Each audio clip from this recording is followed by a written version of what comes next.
मंगळवेढा पंढरपूर पालखी मार्गावर ST bus आणि पिकअप जीप यांच्यात झालेल्या धडकेत जीप चालकाचा जागीच मृत्यू झाला। एसटीतील 6 शाळकरी विद्यार्थ्यांसह बस चालक जखमी झाले। हा अपघात बुधवारी सकाळी 7च्या सुमारास मंगळवेढा पंढरपूर रोडवर झाला।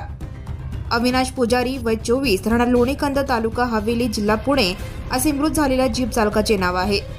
एसटी चालक अशोक सिद्धराया पाटील व जीप चालकाबरोबर असलेला अरुण कुमार पाटील राहणार सातलगाव तालुका इंडी हे किरकोळ जखमी झाले।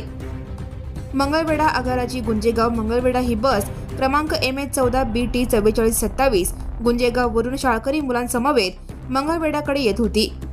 पंढरपूर रोडवरील सुग्रण हॉटेल जवळील पेट्रोल पंपासमोर आल्यानंतर पुढील वाहनाला ओव्हरटेक करताना बसने पिकअप जीप क्रमांक MH12 SX 7328 ला धडक दिली। त्या धडकेत जीप चालक अविनाश पुजारी याचा जागीच मृत्यू झाला, तर त्यांच्या समवेत असलेले अरुण कुमार पाटील जखमी झाले।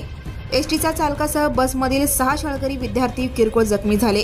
घटनास्थळी आगार व्यवस्थापक संजय भोसले व पोलीस तुकाराम वरे तात्काळ दाखल झाले। जखमींना मंगळवेढा येथील ग्रामीण रुग्णालयात दाखल करण्यात आले। Right now and press the bell icon. Never miss a